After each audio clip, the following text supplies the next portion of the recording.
Hello and good morning, my friends. This is Dr. Minette Riordan. This is Painting in Your PJs with Minette, and I have lost my own picture of me on my screen, so you're just gonna hear me talking this morning. Hello, here I am. Super excited to come in and finish up the second part of this painting. I completed this one on July 4th, or started this one on July 4th. You can see in the list of videos, and we'll get these put in a playlist together as well. But here is the first part of the video. I have it zoomed in a little bit because I want to work on these leaves up here and adding in, because my vision of this is that it's very bright and summery and there's a lot of leaves.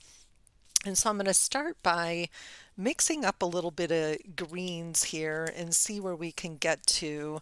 And I've been looking at my brushes, kind of thinking about, I want the brush shapes to create the leaves. I don't want to have to try to paint each individual leaf. We're looking for sort of clusters of leaves. So I'm going to play with this sort of filbert shaped brush that's a little round on the top. This is a filbert number 8. It's one of my favorite brushes. Again, it's that Simply Simmons brand. And then just a inexpensive Artist Loft size 12 round brush that would be more typical of watercolor, but will make some nice shapes on here. And wondering how I can bring back my own picture. I'll have to get Brad to come and change that up for me. If I start messing with this, I'll mess it up. So we're just going to leave it as is, and I'm going to come in and get some paint on my palette. This is dry. It's been a couple of days, so not too worried. And I'm going to play with some color here a little bit. And I was watching some videos yesterday by an artist named Ali Kay.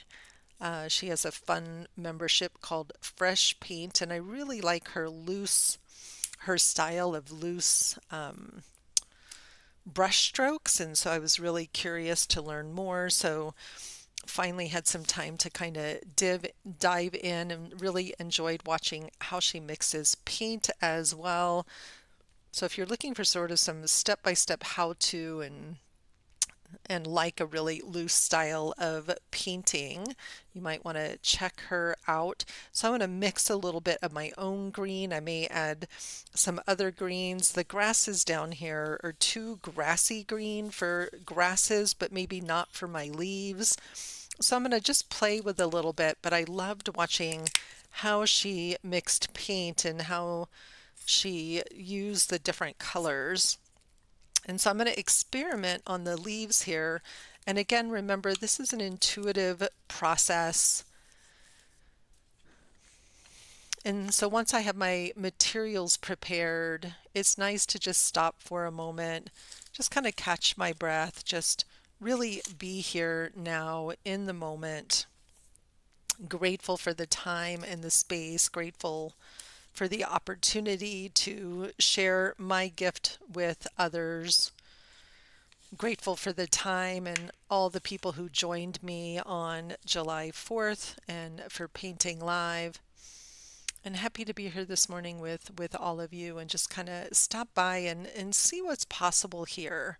And I'm looking at these going, I'm not sure they're going to get me quite the color green that I want.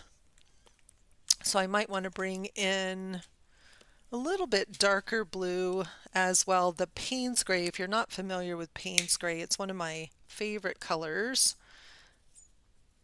It's almost like a navy blue. I'll get a drop of that darker turquoise in there. And I think I'm going to grab a little bit of scrap paper here too, just so I can swatch out the colors and see where I get to before I actually put them on my palette. But this is probably closer to some of the greens of the grasses. This light olive green is one of my favorites. And I'm also thinking maybe just a tiny bit of yellow ochre as well to get some of those golds in there, even in the summer. it can get very dry in the mountains and you get a lot of, I thought there was some still in there. A lot of these gorgeous golds as well. There we go. Just need a little bit of that. That one's getting a little dried out. Good to know. All right. So remember when we're mixing greens to start with, hey, good morning, Barbara. When we're mixing greens, to start with a lot of the yellow and just the tiniest little bits of the blue to kind of get the color that you want. And I want to, because the yellows tend to be very transparent. It's a heavy body Payne's gray, so it's not going to mix, but this is going to help add some of that, maybe that darkness. So that's feeling pretty good, and that's not nearly enough green. What are you up to this happy Saturday, Barbara? We're going to head up to Estes Park this afternoon and make dinner for my mom and my stepdad. And this is actually pretty close to that light olive green. So here's the light olive green. Here's my green. So just a little different. So it looks like I'm picking up some of the grungy bits on my palette this morning. And what happens if I add a little bit of that ochre in there and just warm that green up a little bit? Because what it felt like was, I might have to get a clean spot on my paper to get more of that, you know, kind of sagey green going in there, but I'm getting black bits from the underpainting, which is fine. This is all an experiment, but I'm getting closer to the right combinations of the greens. Oh my gosh, how fun. How fun. Oh, it's going to be warm here too, but probably not Florida warm. Let me grab a paper towel here. All right, I feel like I'm going in the right direction, so I'm going to use up some of these, and then I'm probably going to just turn my palette paper around or scooch it over so that we can get some cleaner spots on here. So I'm going to come in and just play with my brush strokes. And I'm going to start with my darker colors. And you're not Texas and Arizona warm. I know it's been crazy already this year.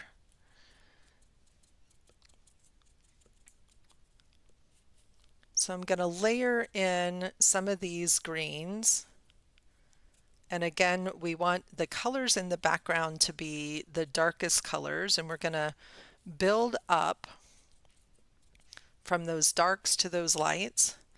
Again, I'm just working very loosely and intuitively, allowing myself to play and have fun. This is all an experiment, and if the experiment doesn't work, it's just paint. And I can paint all over it.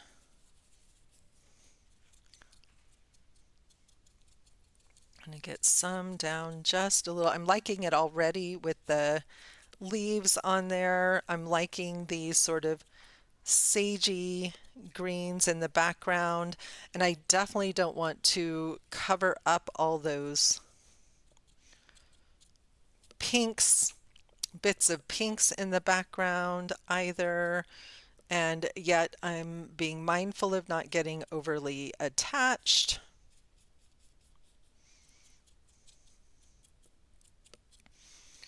Okay, that's feeling pretty happy there. Some of those leaves starting to come in. And Barbara, I love seeing the photos of your Zen garden online. It's just pretty amazing what you guys have created, and what a joy to be able to, from afar, join in just a little bit on that journey with you guys. So please keep sharing the photos. I'm definitely one of those people, I may not always comment, but I love watching. All right, here we go again. So I'm going to start to brighten up my colors a little bit. on this next layer. Still going to kind of let everything mix together. Definitely liked the shape of the brush and thinking that I don't want all of those brush strokes to be the same size. So even though that filbert brush was just about perfect, I'm probably going to want to mix up my brushes and add some different shapes of the leaves so they look like they're hanging and dangling in some different directions. So where'd my palette knife go?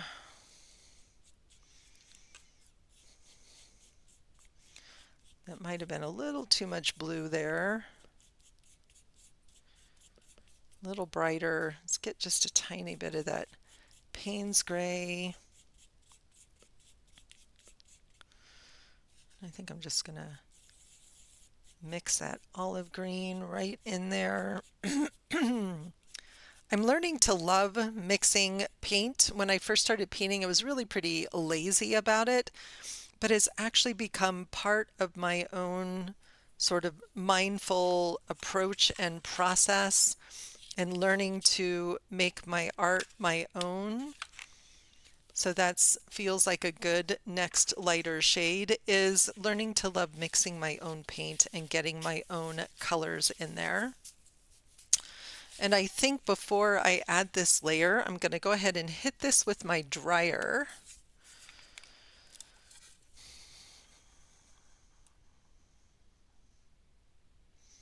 I am going to hit it with my dryer because I don't want those colors to mix.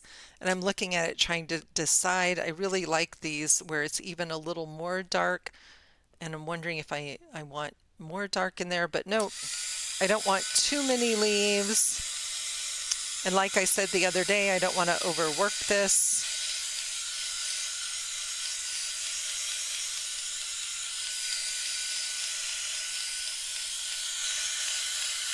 Hey, Carol, good morning.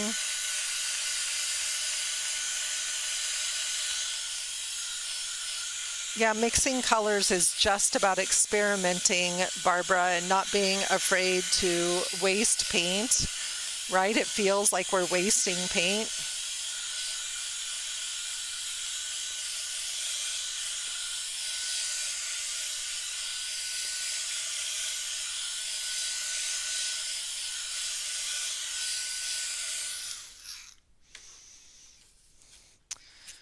All right, let's try this brush, and I'm actually going to turn my canvas around this time as well, just a little bit different angle and perspective. So when you're working, make sure that you turn your canvas, because you definitely end up getting very different perspective. And also my leaves are hanging down, right? They're not pointing up. And so I'm wondering if this might help me get some of that little bit of different shape going in here, being mindful about not covering up. Yeah, that helps a ton to not get the mud when you add that layer of matte medium over the top. I wish I had done that on the tree trunks, so do as I say, not as I do. Ha ha. This is going to need a little bit of like maybe a super bright green in here, maybe a little more grassy green. So I'm going to come in with this darker turquoise and change up that green again. Yeah, me too. Definitely. Gotten some dull canvases.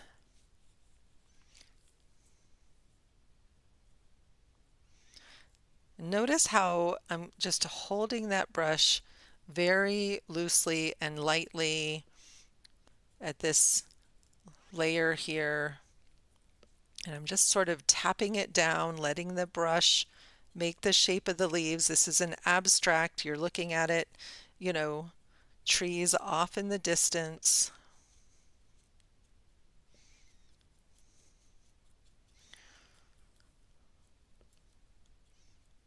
Letting all of those colors kind of mix together. I still want to see the branches behind. I want to see the blue behind. Yes, and this is that thing that I'm practicing on, and intuitive painting is a great approach of like filling a whole page with brush strokes, just practicing on those loose brush strokes. I'm going to come in here with a little bit of this white,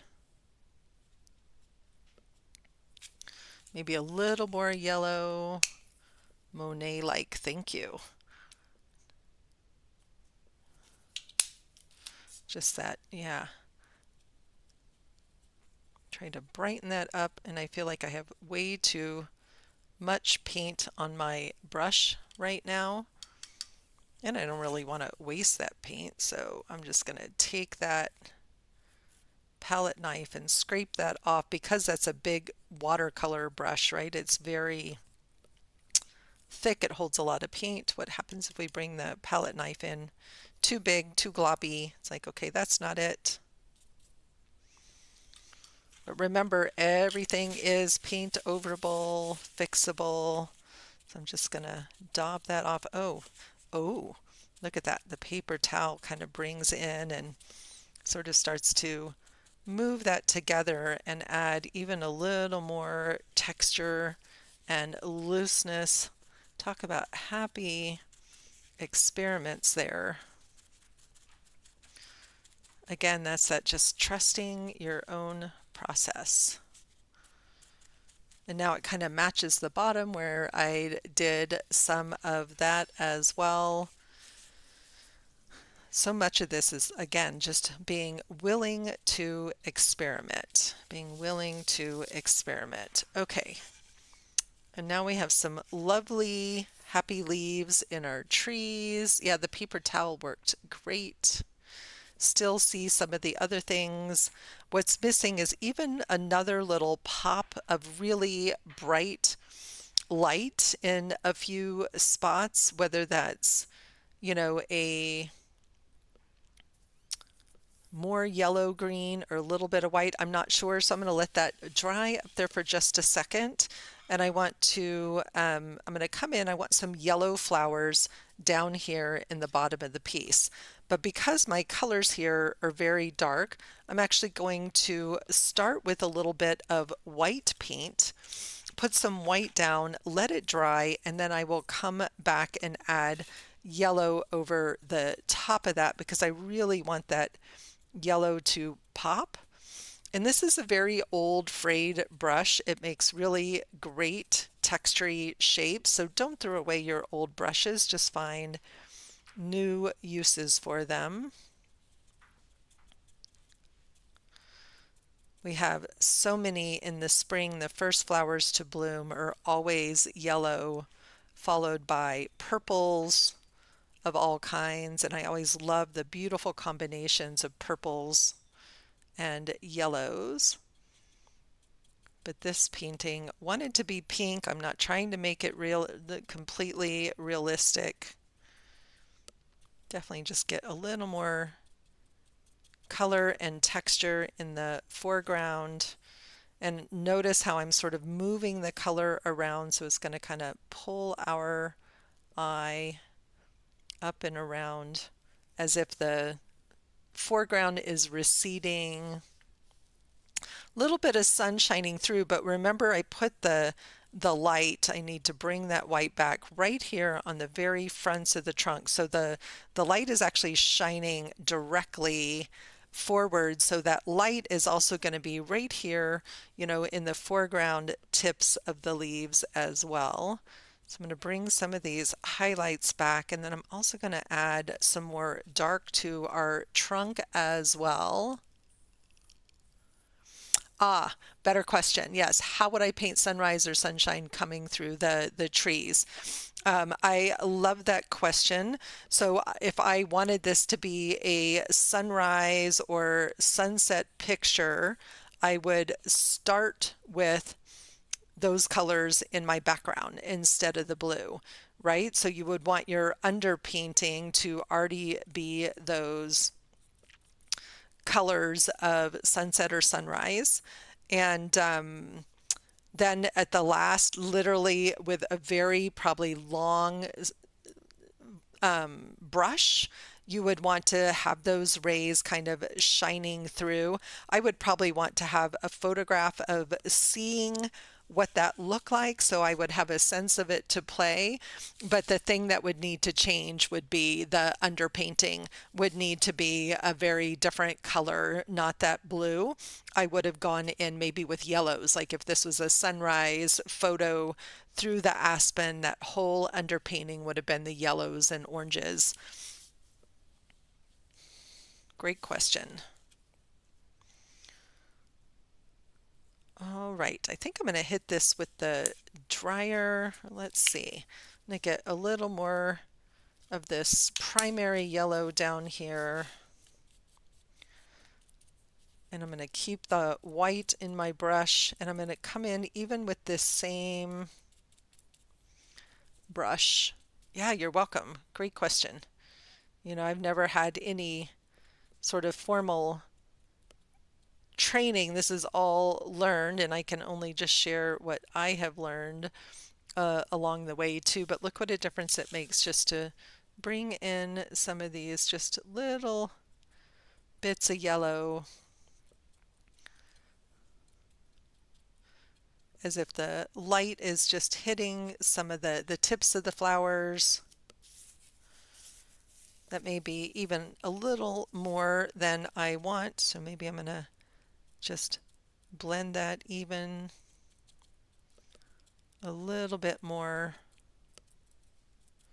I don't want it to look like there's flowers in the trees. I just want it to look like we've got some light shining. Hi, Georgia. You want to come say good morning? Come on.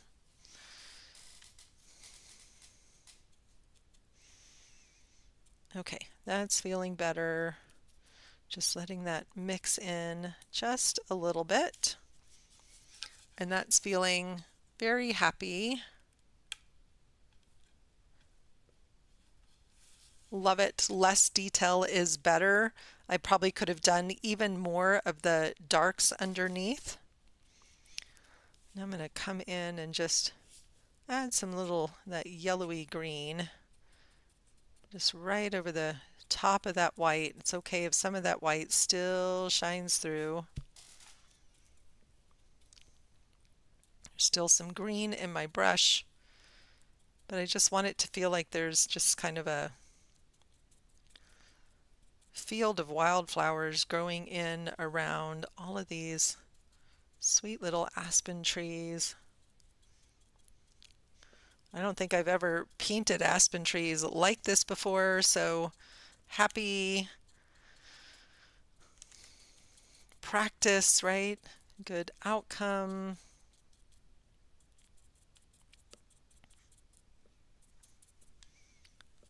What, Georgia? You got out of my lap. Now you want to come back in my lap. Come on, you got to move. No, you can't sit in front of the painting. Off you go. All right. Okay. Loving this. Love, love, love. Love how this is looking. Don't really want any more of color on this. I've still got a bunch of paint on my palette, which I will put onto something else. And what I'm thinking, I want to do what I did on the trunks of the trees, come in with this long pencil tip. And I'm just going to scratch through. It just feels like there maybe needs to be a little more texture and definition. I'm just going to scribble, just like we did on the trunk. And you probably can't see that. No, because if I lift this up, it's going to get blurry. So bear with me for just a second. I'm going to zoom in and see if it's focused enough or if I need to change that focus so you can just kind of barely see those pencil marks in there. And it's just breaking up that paint. And again, this is that just experiment, right? I don't need to do that everywhere. Maybe just some of these right kind of in the front here. I can see where some of the paint is already a little more dry. But it's giving it just a little more of that interest, a little more contrast. Plus, it's really fun to scratch through paint. If you've never tried scratching through paint,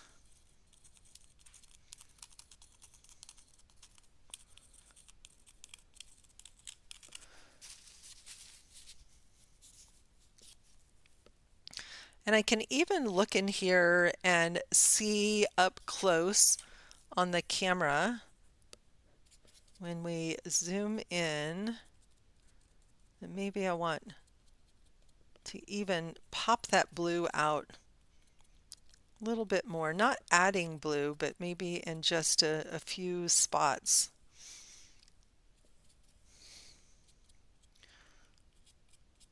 Just brightening up that blue again. And I'll just work back and forth like this until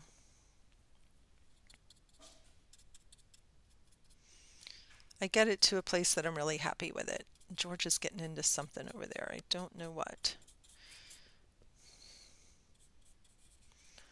And just again, it's all just about brightening it up just a little bit.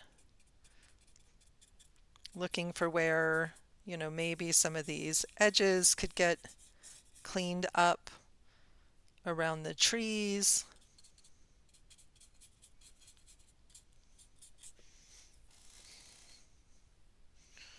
Now I gotta zoom back so you guys can actually see what I'm doing.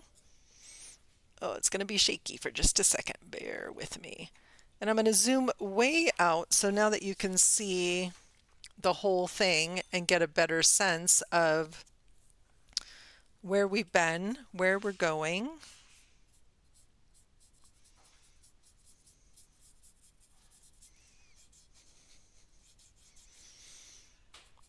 Just bringing back a little bit of that blue, brighten it up.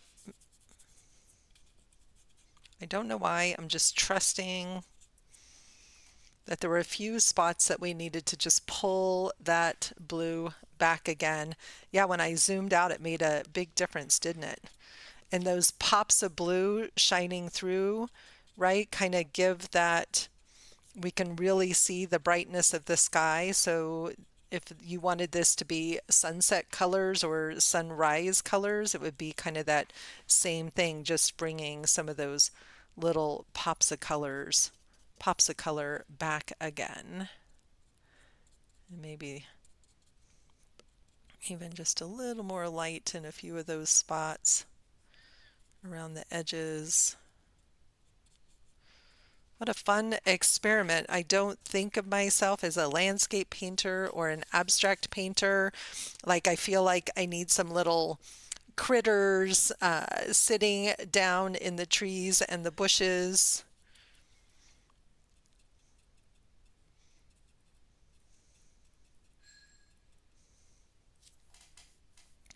Just noticing where maybe, I don't want things to be too much just in a line, right? I want things to kind of move around.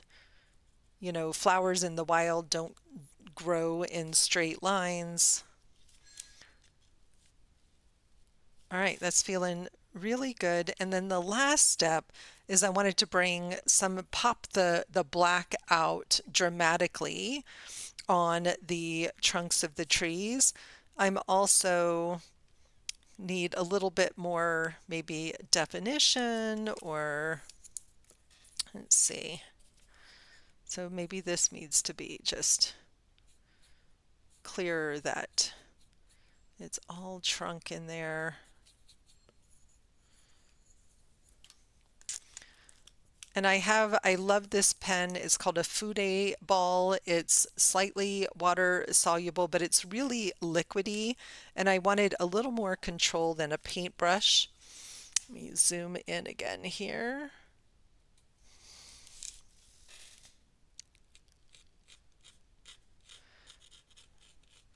And I just want to come in in a few places. And I want to be mindful not to make these perfectly straight because they're not. They're knobby, right? They have a lot of texture. But definitely need a little more of that drama. Get those blacks in there.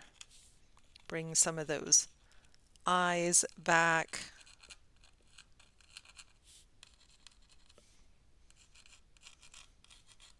My surface is very rough, so no matter how hard I try, I'm not going to get a super... Actually, what this needs is just, there we go. Get that blue fixed up in there.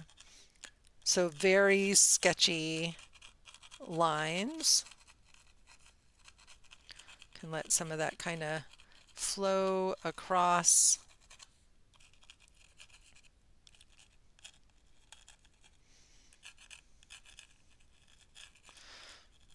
If you look at pictures of aspen trees, in the distance, from a distance, they can look like they're really white, but when you get up close, they have so much character and texture.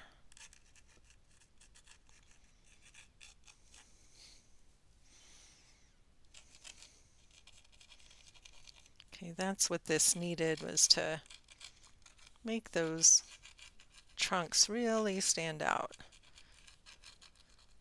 Again, I'm holding my pen really loosely here. I'm not trying to draw.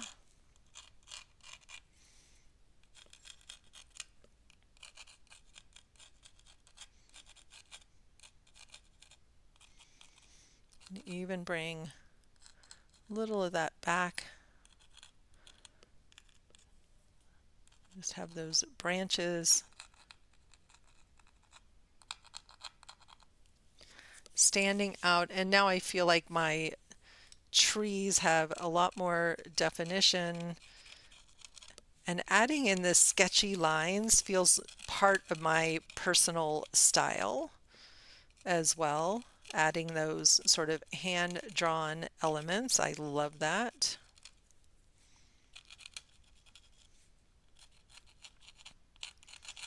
And it's just giving my trees a little more character and dimension.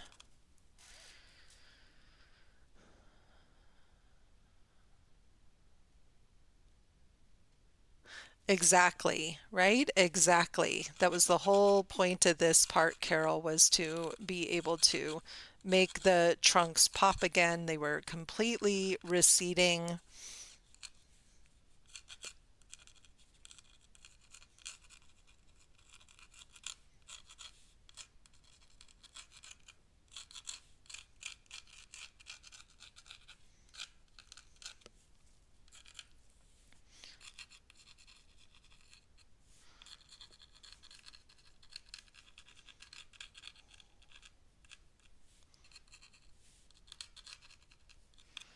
And now they have more character, more everything, right?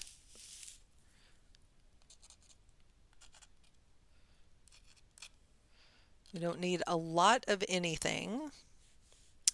So I'm noticing this one over here is kind of lost its trunk and its branches, so I might add a little more white in there and sort of bring that back a little bit. But we don't know until we try, right? Don't know until we try. So it's pretty close to done here. Certainly at a point where I need to just walk away, right? Let it rest. But I want to show you that this pen is slightly water soluble. So if I want these lines to be a little more painterly and a little less sketchy, let me zoom in here.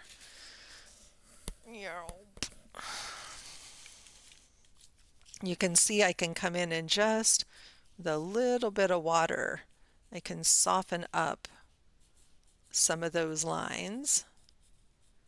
Love this pen. It gave me the control to draw, but now I can come in And if I want to have the trunks be even a little darker, oops, I can do that. And I want to get rid of that white edge there.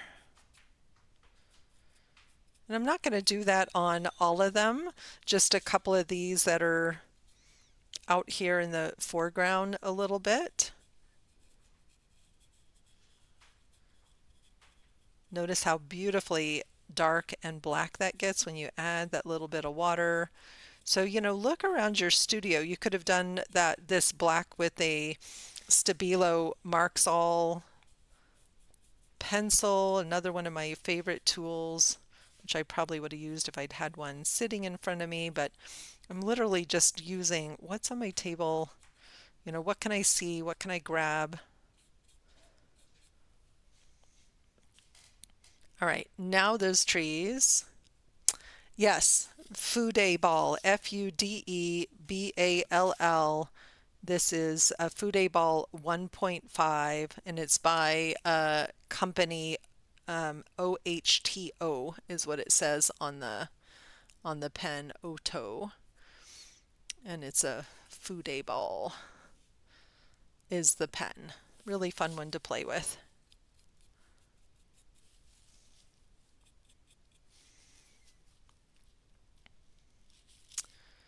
All right, so I wanted clean this one little spot up here so it looks like we actually have two branches.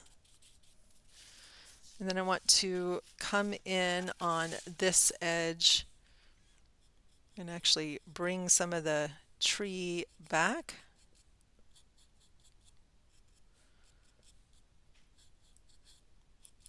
And it's all mixing. I can't remember if the Fudeball, once it dries, it's permanent. I'll have to let you know. We'll let this dry.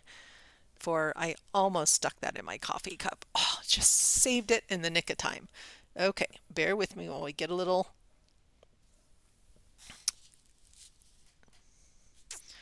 take a look at it overall. So I need to sign it. Probably want couple of more just white highlights, but I think for right now, it actually feels pretty good. I almost want maybe, like these feel like they also need just a little bit of just line work, or like to kind of give it that sense of grasses in there. And like they've got some stems.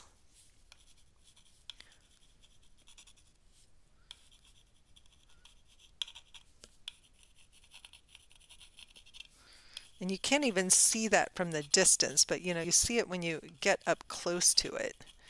And it just makes them feel a little bit more grounded in the foreground there. All right, I'm going to call it done for now.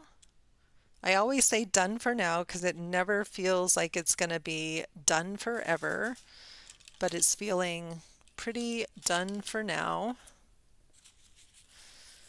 What I have lost are a little bit of the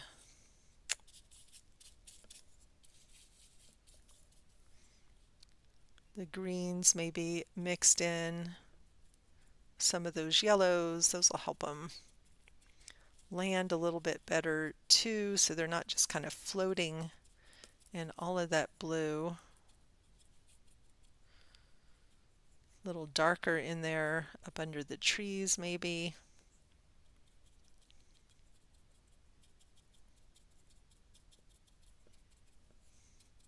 This is where I can start to get piddly with things, right? And to like, oh, it's not yet, not quite. What does it need? I don't know. And that's when I know it's time to walk away, go work on something else, let it get really, really dry, and then I can come back and make any final adjustments. Oh, I like that dark line of green there, but again, that line got way too straight.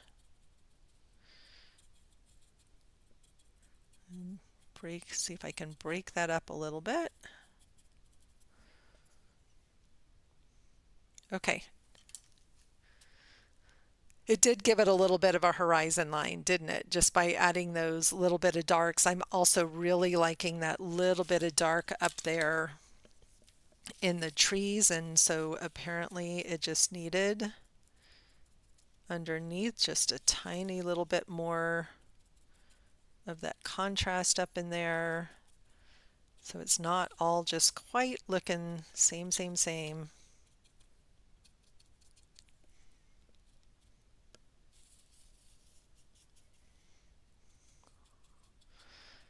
And if this had been a designed landscape, I would have thought about things like horizon lines, but it wasn't. It was an intuitive painting. So noticing the process of, am I here at the end trying to make it a little more realistic than I actually really want it to be? I'm getting attached instead of letting it stay sort of loose and playful. So then it's definitely time to walk away. So I think that is where we're going to leave it. Thanks for joining me, Carol and Barbara, for this part two. And for anybody that catches the replay, appreciate each and every one of you for being here. And it's not quite done. Now those trunks are feeling a little dark, so I'm going to let it get really dry and then probably come in with, again, just a little more white on the centers of those trees. I keep doing the darks and the lights until we're going to find that happy mix. But for now, I'm going to call it complete. And happy painting, my friends. Thanks for being here. I will see you guys on Tuesday morning, same time, same place. Bye bye, everybody.